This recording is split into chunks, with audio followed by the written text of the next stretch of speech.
Sé bienvenido a nuestro hogar celestial. Sé bienvenido a nuestro hogar celestial. Sé bienvenido, sé bienvenido a nuestro hogar celestial.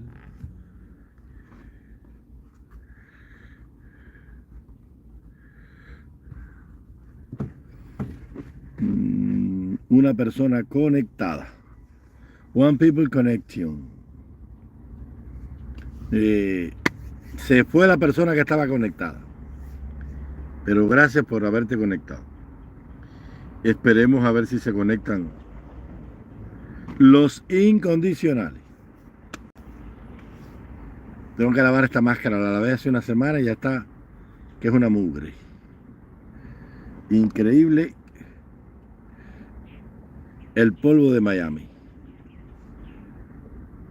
Oye, con este disfraz soy irreconocible. Me parezco a Martito Duraco. Vamos a ver si se conecta. Gracias por conectarte. Y gracias por estar ahí. Lo prometido es deuda. Estoy aquí en la tarde. Vamos a ver si podemos conversar. No voy a hacer una directa sobre un tema específico que emane de mí. Más bien voy a estar respondiendo preguntas de la gente. Vamos a ver si la gente se quiere conectar. Están llegando tarde las notificaciones a las personas de las conexiones. Estoy mirando, no va a ser que me interrumpa alguien. Son las 4, casi las 5 de la tarde ya. Es una hora complicada. La gente está saliendo del trabajo. Y las redes sociales se han enfriado. Y por la razón que se han enfriado es sencilla. Porque la gente vive de sensacionalismo, de lo que pase, de lo que ocurra, de lo que trajo el barco, para entonces volcarse a la red y alimentarse. La gente no cimienta la información sobre la base sólida de la realidad. Es el sensacionalismo. Es el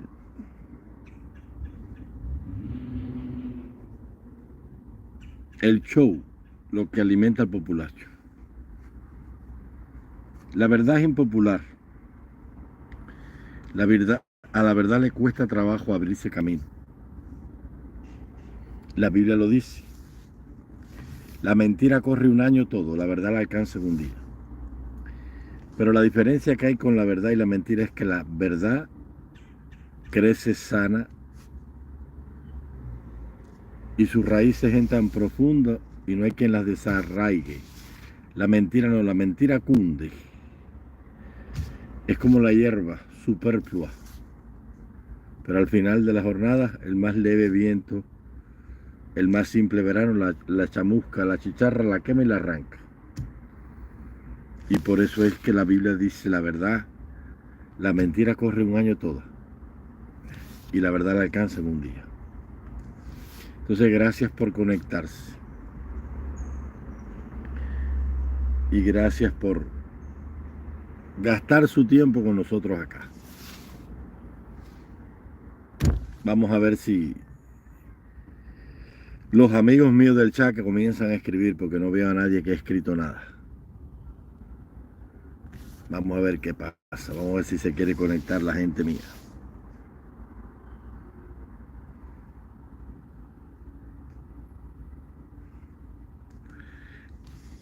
Glory Roldán. Hola. Hola, Glory Roldán. Tú eres nuevo aquí, ¿verdad?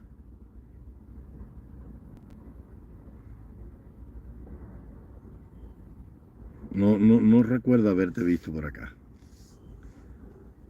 Sí. ¿De dónde tú eres, Glory?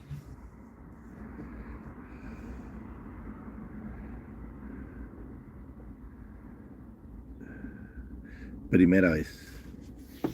¿De qué país eres? Eres de un país latinoamericano, ¿no? Que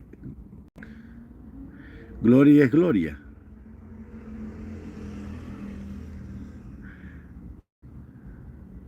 Porque glory en inglés es gloria, ¿no?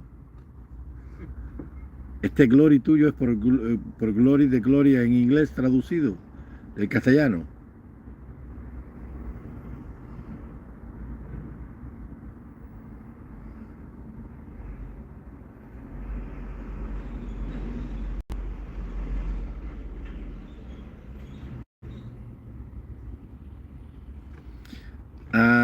Eres mujer. Ya. Está bien. Yunieski Valver. Saludos, maestro. Saludos, Yunieski. Imagino que Yunieski tú seas cubano. Ese Yunieski es cubano. Eso de la generación Y, ¿no?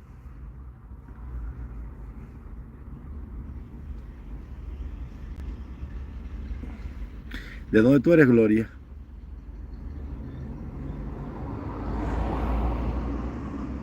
¿De qué lugar de...? Imagino que se hace de latinoamericana, ¿no?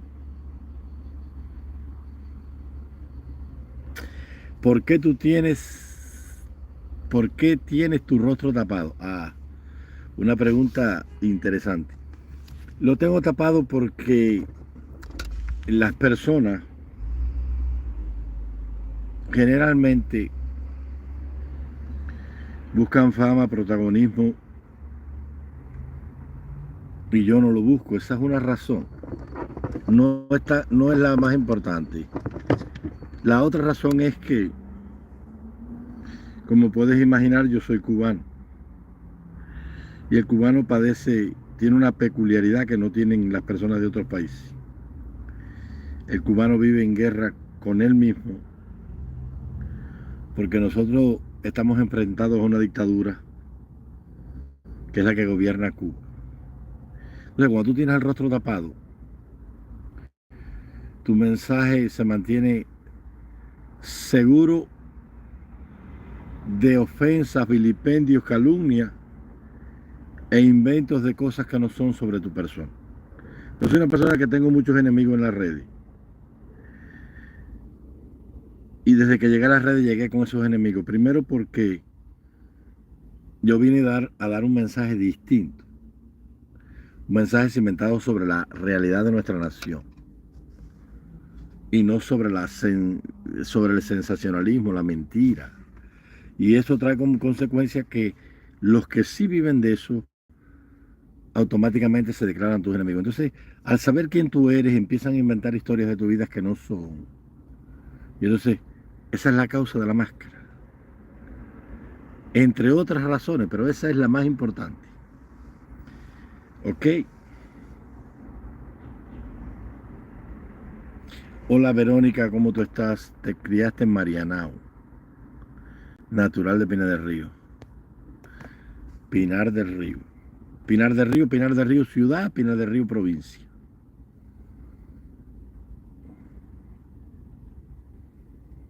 Pinar del Río, ciudad o Pinar del Río, provincia.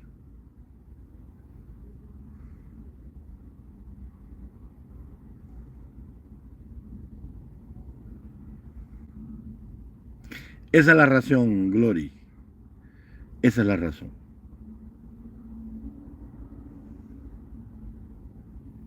Para mí habría sido fácil aparecer aquí sin máscara. Pero como yo sé que el mensaje me iba a crear mucho revuelo en el tema de la sociedad cubana, entonces decidí velarlo con esta máscara porque la idea es preservar el mensaje. La gente tiene la mente muy chiquitica, entonces tú empiezas a contar historias que no son y la gente se cree todo lo que dicen y no es verdad.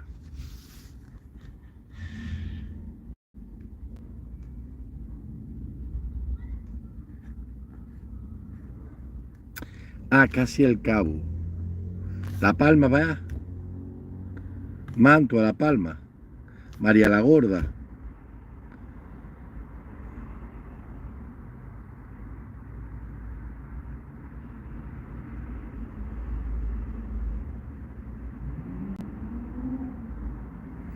¿Y en qué crees que es distinto a lo que vives? No entiendo tu pregunta. No entiendo tu pregunta, Gloria. ¿Y en qué crees que es distinto a lo que vive? Cuando tú dices en qué crees, ¿te refieres a fe? ¿A creer en Dios?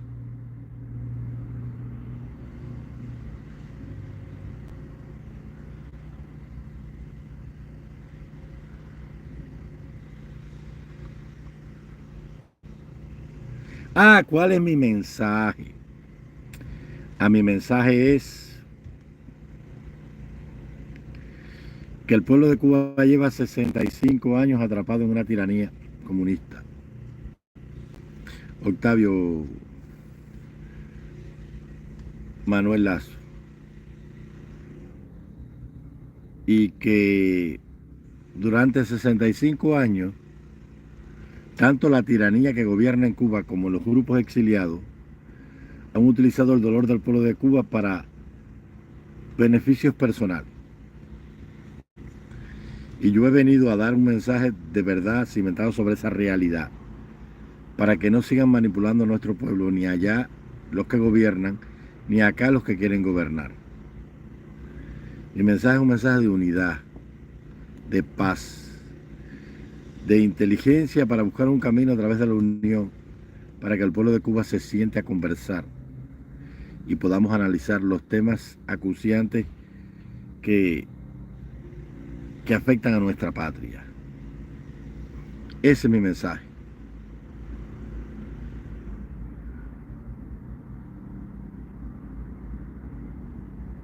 Fernando Soto, lo de Cuba no es tiranía. Es solo que el dirigente no puede con los cubanos. Fernando, no entiendo lo que me dice Fernando.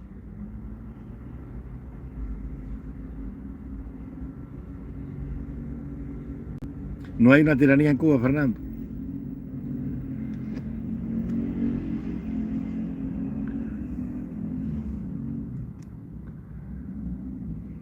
Está horrible esta máscara, la vi hace 4 días. Tengo que lavarla hoy, me la voy a llevar para lavarla.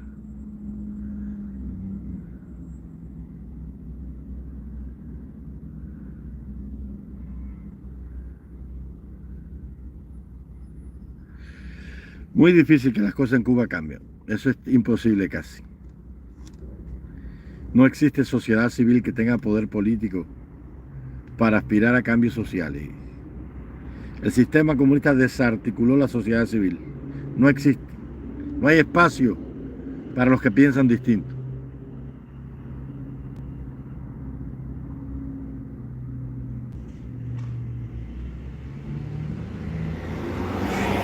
El pueblo hace fuerte a su nación. Trump recogiendo basura. Yo pienso que sí. Yo pienso que sí, que el pueblo hace fuerte a su nación. Por eso un pueblo débil es una nación débil.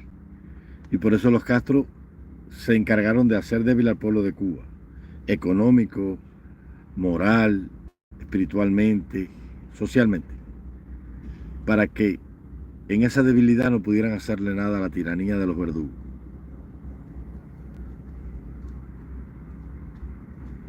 Yo creo que sí, tienes razón en eso. La fortaleza de una nación está en su pueblo, en el espíritu y alma de su pueblo. Un pueblo con un espíritu íntegro y fuerte es una nación fuerte. Claro que sí. Por eso la Alemania de la posguerra se reconstruyó. Y el Japón de la posguerra e Italia de la posguerra. Por esa misma causa, claro que sí. Por eso el pueblo judío ha enfrentado contra viento y marea la hostilidad del mundo árabe. Y ahí están. Y han nacido y surgen y resurgieron después de 2000 años de exilio y de destierro como una nación del primer mundo. Claro que sí, creo que sí.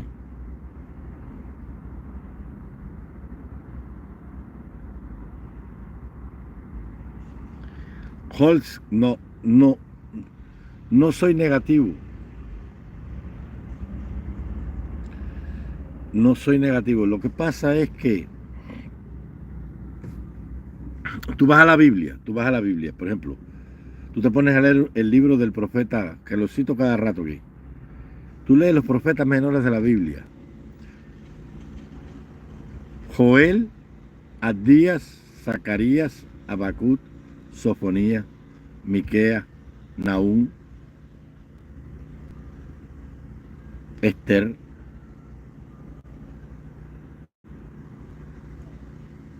y Ageo.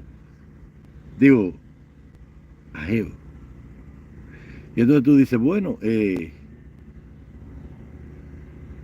pero esta gente, la mitad del libro se la pasan dando un mensaje alentador y otro desalentador y desesperanzador. ¿Y qué es lo que pasa? Lo que pasa es que cuando ellos condenaban el comportamiento del pueblo, su mensaje era desalentador. Más cuando hablaban del destino del futuro glorioso que le correspondía si hacían lo correcto, entonces era esperanzador. Así es el mensaje. Tú no puedes estar hablando positivamente sobre lo negativo, es imposible. Lo negativo hay que recalcarlo tal y como es. Y lo positivo igual. Luisito, ¿cómo tú andas? ¿Cómo tú andas, Luisito? Saludos desde Texas. Exacto, exacto. Ahí está la respuesta. Gloria a una mujer inteligente. Realidad no tiene nada que ver con negatividad. El tipo negativo es el que hay el avance, que avance, siempre te va a decir que no, que ya eso es imposible. Ese es el negativo. Pero la realidad es decir, mira, es verdad, compadre. Compadre, es tu hijo y tú lo quieres y todo, pero el tipo es pájaro. O sea, la realidad. Coño, la jeva está bonita y todo, pero te pegó los tarros, compadre. Y si sigue como ella en un tarro, esa es la realidad. Entonces tú tienes que centrar tu mensaje sobre la realidad. Y tienes que ser ambiguo. Cuando tú das un mensaje, tienes que ser ambiguo. Tú no puedes ser de una sola corriente en la vida. Tú tienes que utilizar todos los elementos sociales. Los políticos son así.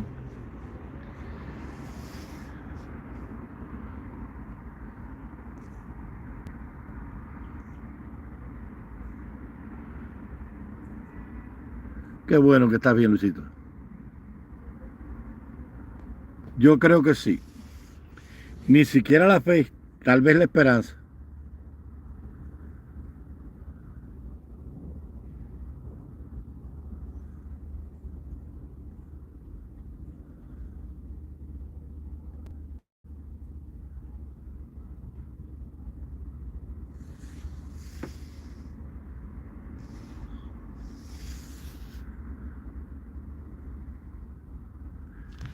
Ok, bueno, al menos intenté dar mi explicación de los hechos. Ya usted podrá sacar su propia conclusión a lo largo del camino.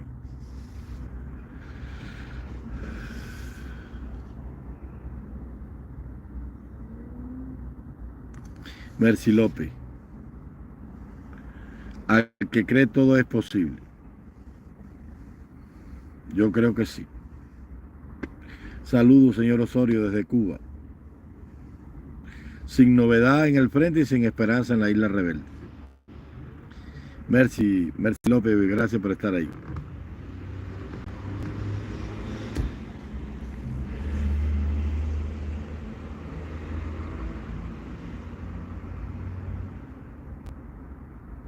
Traer luz, saludos y buenas tardes.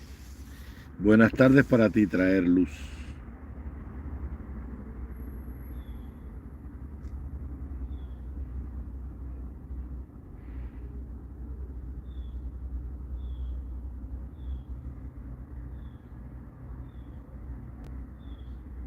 No, no, no, no. En el universo de Dios el mal no puede reinar para siempre. Lo que está destinado a reinar para siempre es el bien. Lo dijo Sancho al Quijote en el libro. Dice, habiendo pues reinado el mal por largo tiempo, es hora ya de que el bien nos amanezca.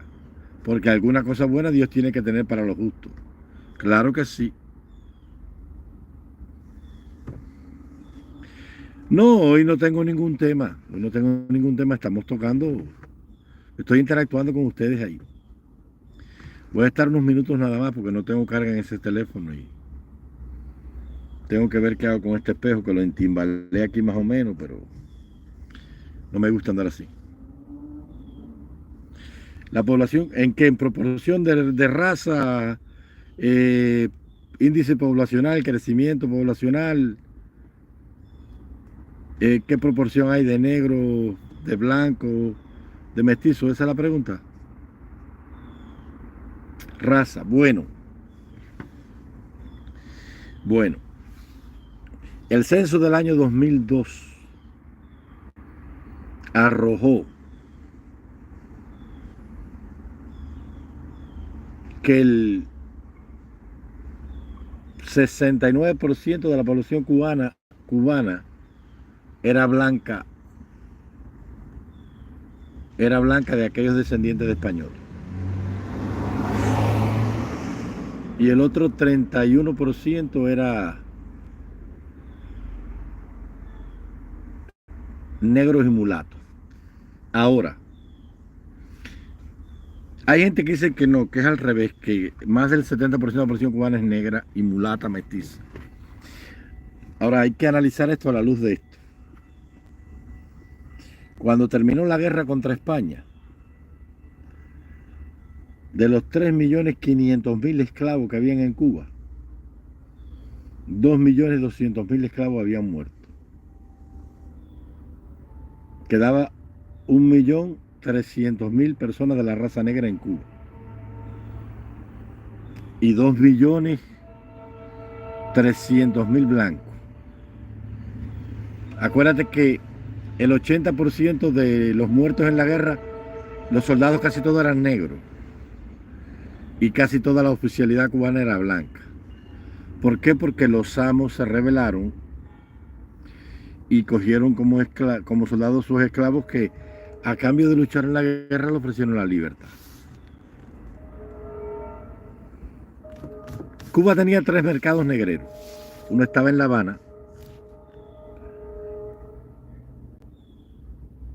ahí en lo que es en La Habana, en lo que es la plaza del mercado, ahí en La Habana Vieja, donde está la loja de comercio ahí. Ahí era donde se vendían los esclavos en La Habana. En Camagüey y en Santiago de Cuba. Entonces, de los 5 millones de esclavos que España trajo a América, 3,5 millones estaban en Cuba. Y los otros 2 millones estaban distribuidos, una parte en el Perú, una parte en el Paraguay, no mucho, una parte muy pequeña en la parte norte de Argentina, lo que es el Uruguay, y el resto estaba un poco se llevó a México, algo se llevó a Panamá, pero muy poco. La grande concentración de esclavos africanos en América Española estaba en Cuba, porque Cuba era la potencia azucarera del mundo, y el esclavo se introdujo en América principalmente para la producción en las plantaciones de caña de azúcar. Luego Brasil llevó casi 5 millones, Portugal llevó casi 5 millones al Brasil, y Estados Unidos llevó casi 7 millones a sus colonias, o sea, Inglaterra. En total habían como 15 millones de esclavos africanos en todo el continente. Ahora, los comunistas se empeñan en decir que el 69% de la población cubana es blanca, blanca, blanca. Ellos son racistas completos. Ahora, esto lo podemos analizar por regiones. ¿De dónde tú eres? Sí, yo sé, los esclavos que llevaron a Colombia son de esos 5 millones que España trajo a América, que los llevó a Colombia, Panamá, Nicaragua. Muy pocos llevó. Donde más llevó en América fue a Cuba, a la República Dominicana y a Colombia. ¿De dónde tú eres? De Centro Habana. Bueno, el problema es que cuando tú vives en La Habana, la población de La Habana como tal, la población de La Habana como tal. Tú estás mirando en La Habana una población en una ciudad que siempre fue un mercado negrero, pero que la población negra de La Habana y la población blanca de La Habana, Weyler la mató todas. Todos los habaneros pobres y negros que habían en La Habana murieron en el bando de la reconcentración. Weyler mató 220.000 personas en La Habana. Se murieron de hambre, de fiebre amarilla, de malaria, de escorbuto. Entonces, para los festejos de la República, Gómez, que era el general en jefe del ejército, trajo personas de Pinar del Río y de Oriente a La Habana. Entonces, la población originaria de La Habana, tal, aquella que había, fue exterminada. Solamente quedó la población española. Hay una novela muy buena sobre la época que te invito a que la leas. Es de 1911, a 11 años de la instauración de la República.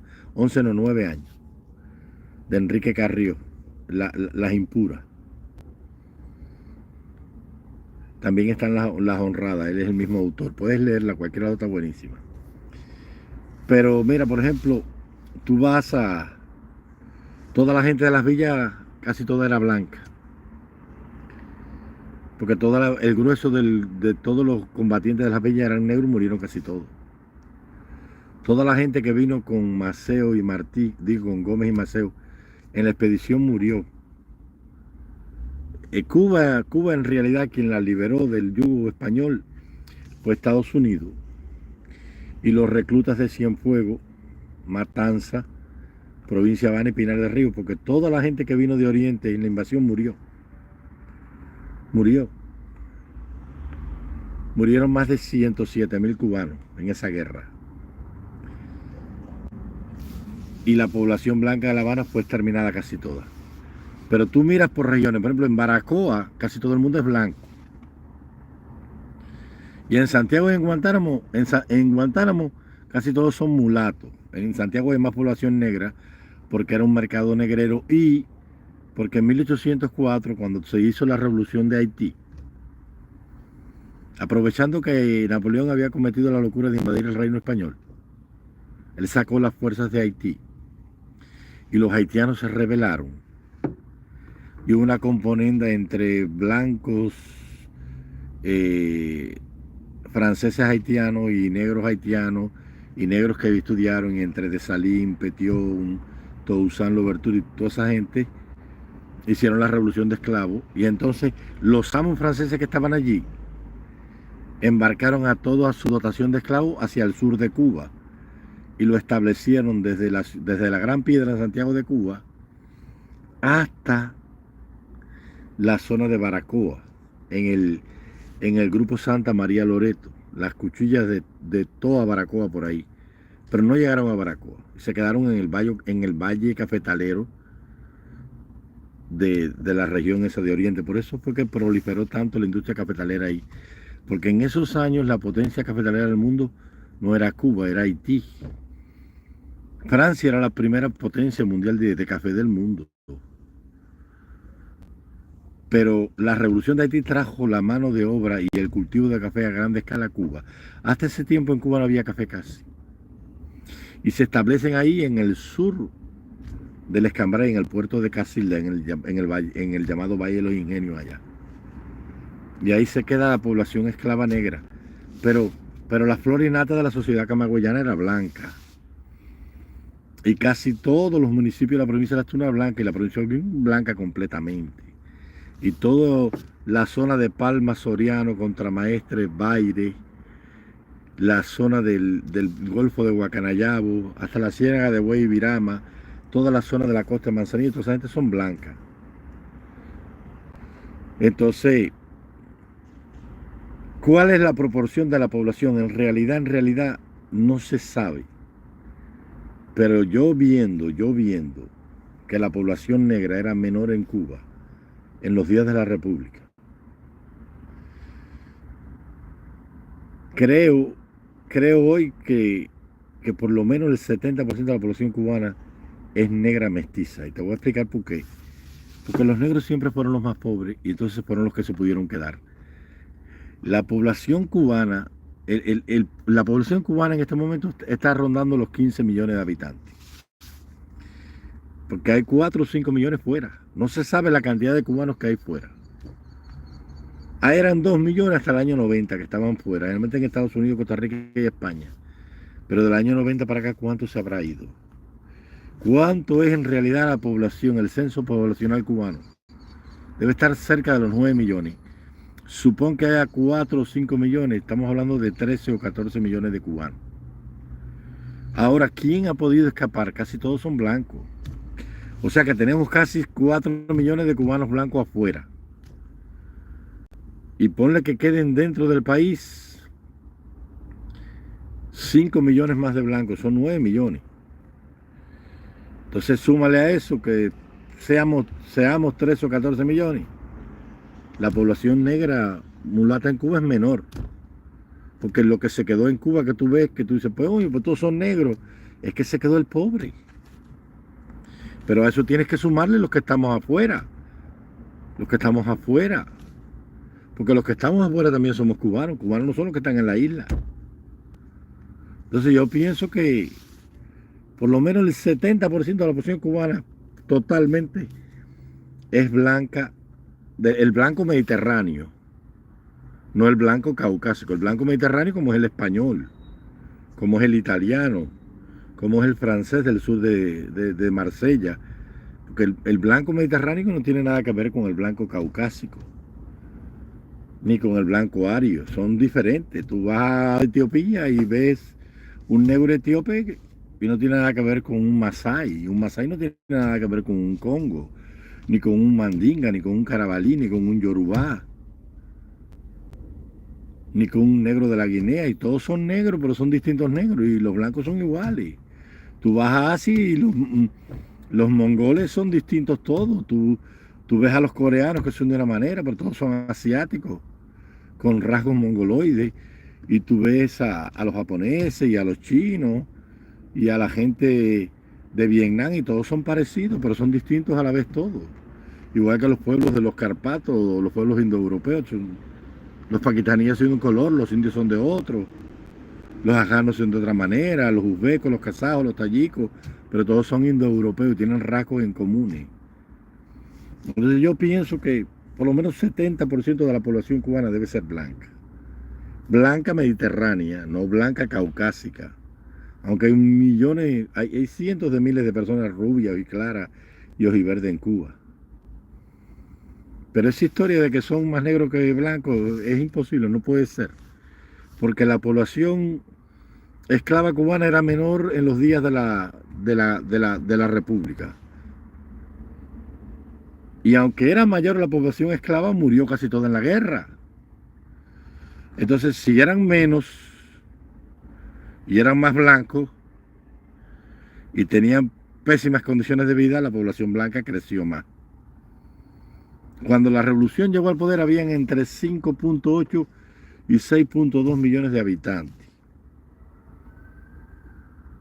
Pero desde el año 60 hasta el año 75 hubo un baby boomer en Cuba, un crecimiento enorme donde se duplicó la población, 10.800.000 personas.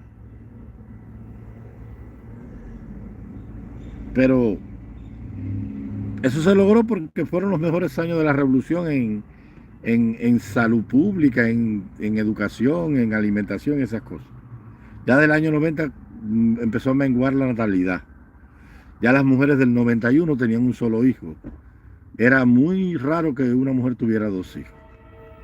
Aumentó la tasa de mortalidad por el envejecimiento poblacional, disminuyó la tasa de natalidad. Pero yo pienso que debe estar casi en el 70% de la población blanca cubana. Cubanos dentro y fuera de Cuba, que quede claro.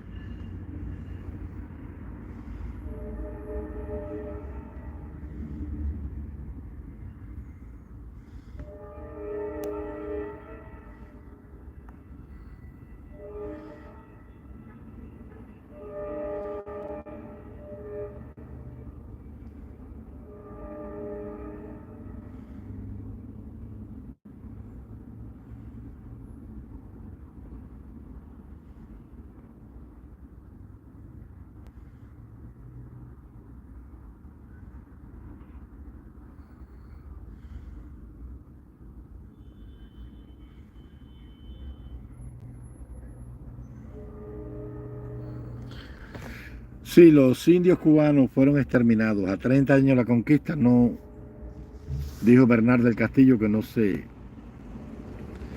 pudo contactar ningún descendiente de los pobladores originarios de estas islas. No solamente en Cuba, los exterminaron en todas las islas que eran muy chiquitas. Solamente pueden sobrevivir los que viven en el continente que se adentraron en la selva.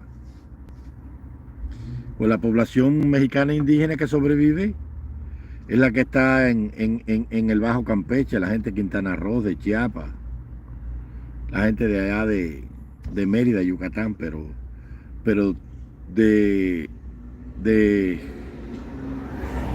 de Mérida, Yucatán para arriba, toda la población mexicana es mestiza. Muy difícil que haya un indio originario de aquellos en el DF, a no ser que haya venido allá, pero que todo el que vivió para acá arriba se mezcló mucho con los conquistadores, ¿me entiendes? Entonces es muy difícil.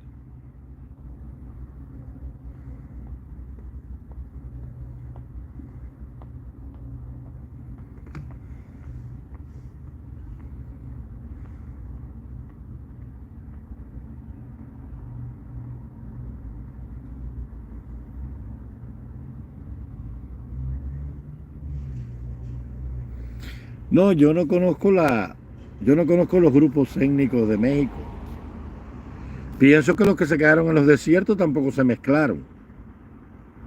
Porque en el desierto, generalmente todos los que se quedan, todo el que vive en desierto, eh, la gente que vive en los desiertos generalmente son gente nómada. Y ahí no van a buscar nada las civilizaciones. Yo no te estoy hablando de los desiertos.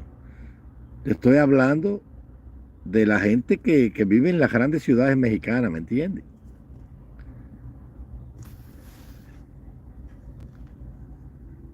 Yo sé que hay nativos en todo México porque se mueven en todo México. Eso lo sé yo. En Cuba habría nativos en todo el país si se hubieran quedado en una región y no los habrían exterminado. En todo el país habría. Yo te estoy diciendo que la gente de México que habla el nahual, este es el idioma que hablaban los mayas y los mexicas sobre para abajo, esa gente sobrevivió y no se mezclaron por la selva. Mira, la gente de Guatemala, casi todo el mundo es indio. Casi todos los guatemaltecos son indios puros. Una pregunta, ¿cuál es el origen de Dios? Dios no tiene origen.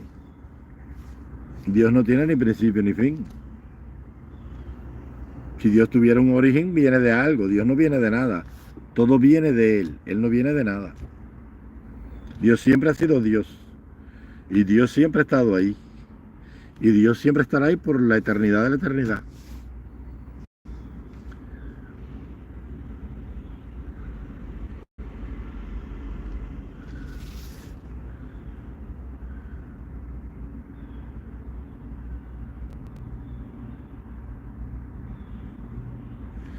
Dios, mira, el creador no puede ser creado. Si Dios es creador, entonces no pudo ser creado. Lo que tiene un origen fue creado por algo. ¿Entiende cómo funciona? Adalberto Osorio, no creo que el nombre de Dios sea Jehová. No, el nombre de Dios no es Jehová.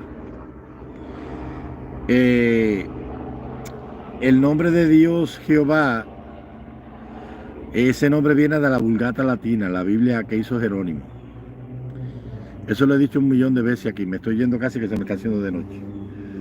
Los judíos, los masoretas, el hebreo antiguo no tenía vocales. La Biblia que conocemos hoy con capítulos, versículos, en el Antiguo y el Nuevo Testamento, no tiene nada que ver con la Biblia original hebrea. La Biblia original hebrea estaba dividida en 3 partes. Los profetas mayores, los profetas menores, o sea, los profetas, libros poéticos y salmos y la Torá.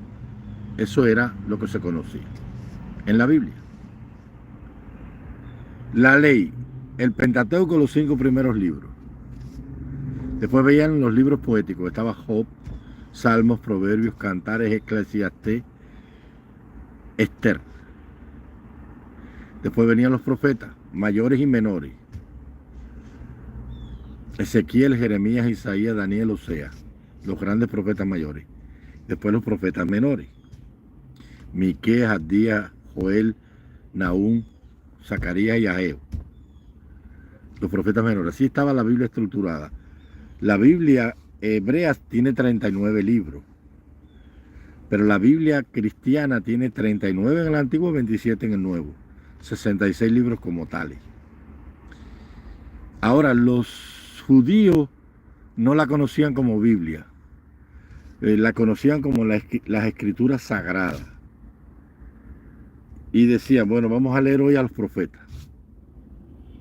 Hoy vamos a leer los salmos. Hoy vamos a leer la Torah, la ley.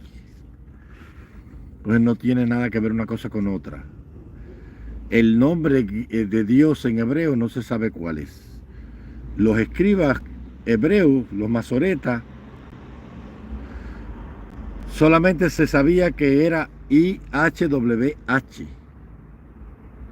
Cada vez que aparecía el nombre de Dios, lo que aparecía era IHWH. Los judíos no pronunciaban el nombre de Dios. Cuando llegaban y estaban leyendo la escritura y aparecía el nombre de él, decían IHWH, que más o menos en el idioma hebreo sonaba así como Yahweh, porque el hebreo antiguo no tenía vocales. Fueron los masoretas en el siglo II a.C. que le agregaron vocales y lo ponían al pie de los versos. Los versos no tenían número. Era una oración que se leía y pasaba a otra oración. Esos verso 1, verso 2, verso 3, eso es un invento de los hombres que nos dieron la Biblia como tal. De Jerónimo, un padre de la iglesia que viajó a Tierra Santa en el siglo IV, que fue el que tradujo de las escrituras antiguas en hebreo y griego al latín para darle la Biblia al pueblo. Eso se llama Vulgata Latina, la Biblia del pueblo. Vulgatum era el nombre que los romanos le daban al pueblo. Estaban los patricios, los plebeyos, de ahí es donde viene la plebe, la gentuza. Entonces él quería darle una Biblia al pueblo y tradujo de las escrituras sagradas de hebreo, griego, el siriaco, el peshita, que era el que hablaba Cristo. La lengua que hablaba Cristo era una mezcla de hebreo con griego y siriaco. Se llamaba koiné. Por eso tú te encuentras que los discípulos de Cristo, muchos tenían nombres griegos, por ejemplo, Bernabé, Santiago, Juan. Todos esos son nombres griegos, porque esa zona de ahí se quedó bajo el dominio del imperio Seleucida, la tierra de Nazaret donde Cristo se crió. Cristo se crió en el norte de Israel, en el lago de Galilea. La historia de Belén, donde Cristo nace, y la historia de Cristo en casa de María no tiene nada que ver una cosa con otra. Cristo nació en Belén de Judea, en la tierra del rey David, porque Augusto César mandó a empadronar a todo su imperio y cada cual tenía que ir al lugar donde había nacido, porque ahí era donde estaba inscrito, ahí estaban las sinagogas donde se inscribían la gente, como la parroquia. Y ellos tuvieron que ir a empadronarse, o sea, a inscribirse en el registro, y ahí nace Cristo en Belén. Pero Belén está cerca de Jerusalén, al sur de Israel, en la tierra de Jordania, casi cerca del Mar Muerto. Y el Señor Jesucristo se crió en Nazaret, que estaba bajo el dominio de Arquelao, el hijo de Herodes. Es otra cosa. No tiene nada que ver una cosa con la otra.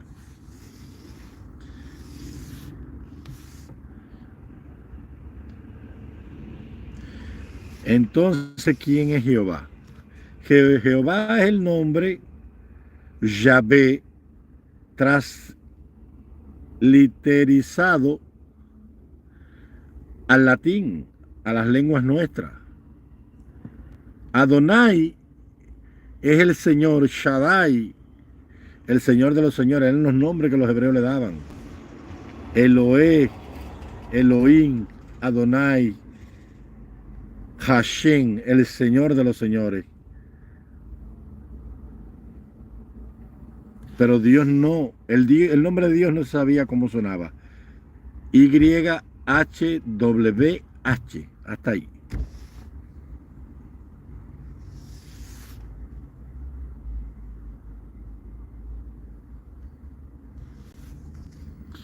A ver,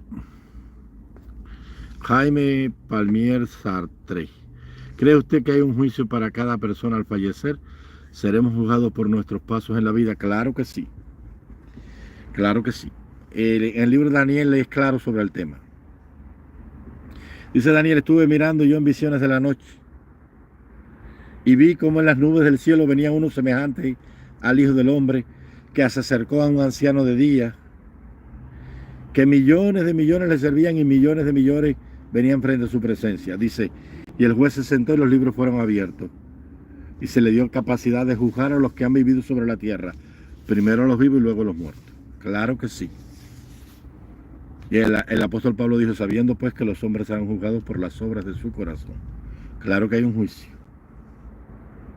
A ver, te voy a explicar cómo funciona esto. Mira. En el Edén, esto es rápido que se me va el día. Ya me llega la noche. Dios puso en este mundo un mundo perfecto. Con hombres perfectos. La Biblia empieza con un mundo perfecto, con un Dios perfecto, con seres perfectos, y termina en un mundo perfecto, con un Dios perfecto, con seres restaurados a la perfección. Y entre el mundo que se pierde y el que se recupera, la grande tragedia del pecado, de la humanidad. Ahora, dice, porque es menester que todos nos enfrentemos a un juicio frente a la presencia del Señor, para que todo el mundo dé cuenta, según sus obras. Dice, y los justos irán a vida eterna, y los muertos, los perdidos, a vergüenza y confusión perpetua. Pero le dice a Daniel, pero tú irás y reposarás, y te levantarás al final de los días para recibir tu recompensa, tu heredad. Entonces los justos serán como las estrellas del firmamento, que resplandecerán por los siglos de los siglos, pero para los perdidos será vergüenza y confusión perpetua. Ok, yo nací en este mundo. Yo no conocí la verdad del Evangelio. El Evangelio no llegó nunca a mí. Yo nací en el mundo árabe. Me morí sin conocer a Cristo. ¿Voy a ser juzgado por Dios? Claro que sí. Cuando llegue la hora de mi juicio frente al tribunal del cielo. En este momento el juicio comenzó. Dios está juzgando a todos los seres humanos que han vivido en este mundo. Dame el registro de fulano. Cristo ahí es el abogado. Satanás es el acusador, es el fiscal frente a Dios. Y Dios es el juez. Dame acá el libro de fulano. Eso está en la memoria de Dios.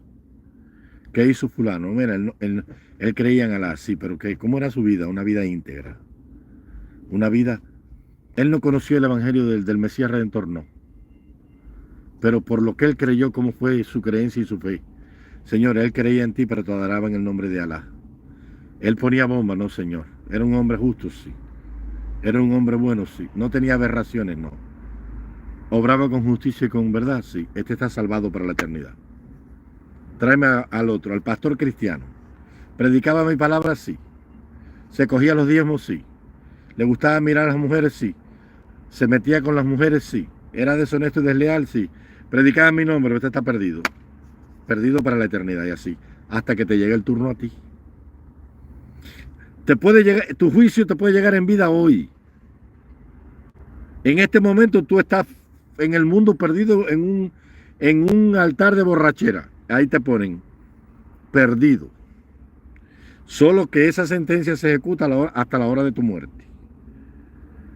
Si tú te mueres en este mundo con esa sentencia firme sobre ti, tú estás perdido para la eternidad. Pero si tú ahora estás perdido y mañana conoces el Evangelio, y como hay un tiempo de gracia establecido, que es el arrepentimiento que Dios le da a los hombres, el Espíritu Santo viene y dice, oye, lo que tú estás haciendo no está bien hecho. ¿Cómo tú te vas a estar acostando con tu cuñado o con tu cuñada? Y ahí trabaja la conciencia de Dios en ti a través de su Espíritu y sus ángeles. Y tú te arrepientes. Y tú pides perdón. Y tú te entregas a Cristo. Automáticamente se cambia la sentencia, salvado. Y estás salvado. Pero tienes que mantenerte en la salvación. Si al final de la vida caes de nuevo en pecado y tu conciencia te dice que no dejes pecar y entonces insistes en pecar a conciencia, mueres perdido. Si tú eres un cristiano y te has portado la vida entera bien hoy, y has obedecido y has creído por fe, y has dado los frutos de la fe que son las buenas obras, y te das una harta de alcohol ahora y vas manejando borracho y te mata, mueres perdido. Pero si vas borracho y nunca conociste a nadie, y en el momento del accidente y dices, ay Dios mío, perdóname Señor, yo no quería hacer esto, lo hice. Si tú invocaste el nombre de Dios, Dios te perdona y mueres salvado. Todo depende de cómo te sorprenda la muerte en el momento de tu vida. El ladrón estaba en la cruz, lo habían crucificado como malhechor. Estaba pagando el precio de su culpa, era un bandido. Si moría sin pedir perdón, se moría perdido. Nada más le quedaba una oportunidad y su oportunidad estaba al lado de él y era un moribundo, un malhechor como él. Dice la Biblia que Cristo murió junto a los malhechores. Ese malhechor que estaba ahí, el Espíritu Santo le habló, le dijo, mira, tu única oportunidad es esa que está ahí. Este malhechor, le dijo el diablo al oído, pero ¿cómo tú te vas a aferrar a un malhechor si tú no ves que tú es tan bandido como tú? Y el Espíritu Santo vino y le dijo, no le hagas caso, tu salvación está aquí, tú eliges. ¿Te salvas o te pierdes? ¿Te llevas a Satanás o te llevas por mí? Y entonces mira a Cristo y le dice, Señor, te pido que cuando tú vengas en tu reino te acuerdes de mí. O sea, Señor, yo quiero en tu reino estar contigo. Y Cristo le dijo, te lo prometo. El día que yo establezca mi reino, tú estarás allá a mi lado conmigo. Y se salvó. Sin embargo, Judas era discípulo. Comió con Cristo la Santa Cena. Vio milagros. Estuvo presente cuando resucitó hasta Lázaro. Y murió perdido. El rey Saúl nació en la iglesia y murió perdido. Y sin embargo, Urías, que era hitita, pagano, murió salvado. Naamán el sirio era pagano y se salvó. Sin embargo, Giesi, el siervo de Eliseo, que había nacido en el Evangelio, en la tierra de Israel, murió perdido. Porque la salvación no es por el comportamiento, es por fe. Y Naamán ejerció fe en Cristo y fue al Jordán y se lavó. Y aún allá en el paganismo le dijo el profeta Eliseo, solamente te pido que cuando yo esté de rodillas frente a los ídolos de mi rey, que Jehová me perdone esto, porque yo estoy de rodillas frente a esos ídolos, pero mi corazón está con él allá en el cielo. Y él le dijo, vete, que Dios haga su voluntad, porque Dios juzga las intenciones del corazón. Claro que hay un juicio donde todo hombre tendrá que dar cuenta de sus actos. Claro que sí.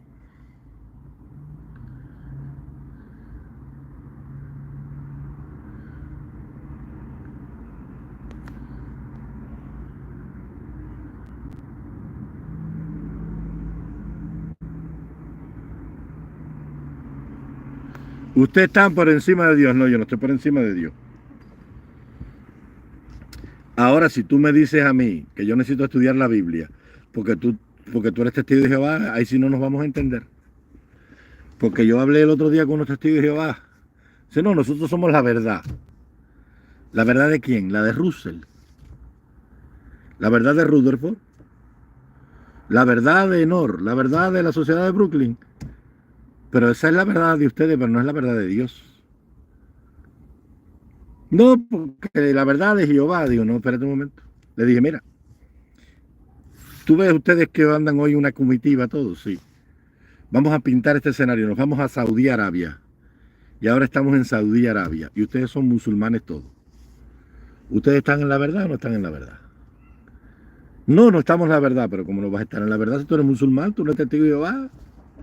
Tú de Jehová no sabes nada. ¿Anduvieras predicando con el Corán o con la Biblia? No con la Biblia, pero ¿cómo con la Biblia? Chico, tú eres un hombre inteligente. ¿Por qué los árabes no predican con la Biblia? Porque fueron criados con el Corán. Para ellos la verdad no es el Islam, sí. Tú anduvieras predicando de Cristo o de Mahoma. Dice de Mahoma, ¿sería la verdad el Islam? Sería la verdad, digo, y entonces, ¿por qué tú dices que la verdad es la tuya? La verdad es Dios, hijo. La verdad es Dios. Dios te va a juzgar por la verdad de Él, no por la tuya. Y no por la de ninguna secta. ¿Entiendes cómo funciona? Dios te va a juzgar por su verdad, que es su ley. Santifícalos en tu verdad, dijo el Señor Jesucristo. Tu palabra es la verdad. La verdad es la palabra de Dios, no es la doctrina de los testigos de Jehová. ¿Entiendes cómo funciona?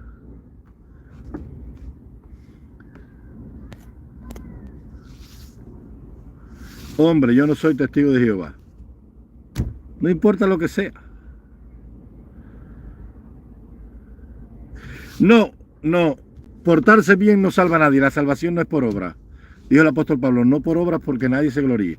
La salvación es por fe. Es ejercer fe en Cristo. Es aceptar que tú eres un pecador, que no te puedes salvar, que tu justicia es insuficiente frente a Dios y que Cristo paga por ti la deuda que tú no puedes pagar. La salvación es por fe.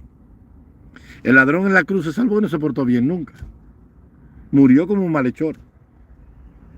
De hecho, lo crucificaron por ladrón y por asaltante camino. Nunca se portó bien, era un bandido, un asaltante, un ladrón. Y sin embargo se salvó porque ejerció fe. Sin embargo, el joven rico que vino a ver a Cristo y le dijo, maestro bueno, ¿qué bien haré para la tierra, la vida eterna? Cristo le dijo, ¿cómo lees en la ley?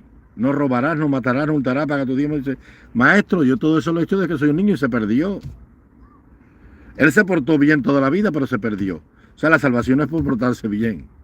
Es porque rechazó a Cristo. Cristo le dijo, ve y vende todo lo que tienes y sígueme a mí. Y harás tesoro en el cielo. Y rechazó a Cristo, se perdió. Y toda la vida se portó bien. Sin embargo, el malhechor nunca se portó bien, aceptó a Cristo y se salvó. ¿Ok? Michelle Vicini. Buenas tardes, profesor. Una pregunta. ¿Por qué tantas religiones? ¿Un enemigo malo lo ha hecho?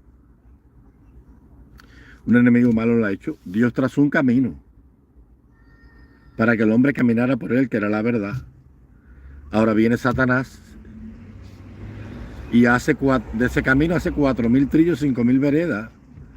Y cada cual coge por el que le conviene a él. Todo el mundo cree que por ahí va bien. Y al final andan perdidos por el camino, pero el verdadero no es el que Dios trazó. ¿Entiende? Esa es la razón. Los quiero mucho, se me cuidan, me voy, que voy a comprarme un arroz blanco con potaje y 2 huevos fritos y un plátano maduro. Todavía tengo que pasar por mi almacén para dejar un poco de cosas ya. Los quiero mucho, un abrazo. Cooperen con mi proyecto de hacerme un estudio de televisión profesional. Mi número de cel es 786-306-6308. Si alguno tiene en su corazón ayudar con algo por ahí, se lo vamos a agradecer. Un abrazo grande. Tenemos un PayPal también, tocororoj11@gmail.com.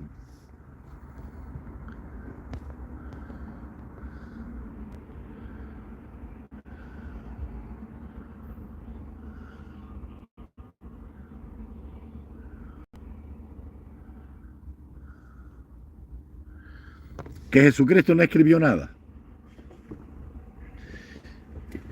Toda la Biblia es una revelación del carácter de Dios en la persona de su Hijo Jesús en este mundo. Dice la Biblia, sabiendo que la Escritura no vino por voluntad humana, sino que los santos hombres de Dios fueron inspirados por el Espíritu de Dios. El autor de la Biblia es Dios. Los hombres fueron los que la redactaron. La Biblia es de autoridad divina. Dios fue el que escribió la Biblia. Los hombres solamente la copiaron acá abajo. ¿Cómo Cristo no va a escribir nada? Cristo escribió toda la Biblia.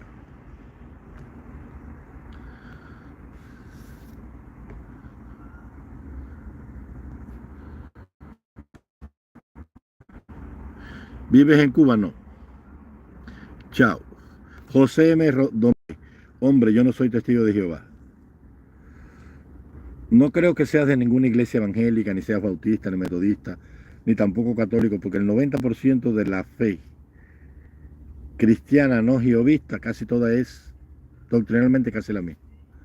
Para tú pensar de esa manera tienes que ser testigo de Jehová o haber estudiado con ellos. Tú no puedes ser católico, los católicos piensan como pienso yo.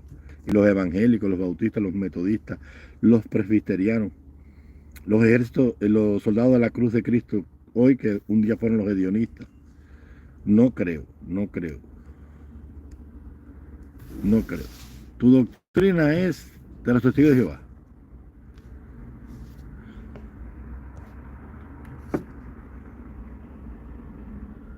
Nos quiero mucho, un abrazo grande. Nos vemos. Hasta mañana. Me tengo que preparar que ya está cambiando el tiempo. Ya va a ser frío. La Biblia es clara. La salvación se la debemos al Padre y al Cordero que está sentado en el trono. Más nada que eso. La salvación se la debemos a Dios y a su Hijo amado. Ellos se pusieron de acuerdo para salvar al hombre. Ellos se han puesto de acuerdo para juzgar al hombre. Y ellos se han puesto de acuerdo para dar recompensa al hombre.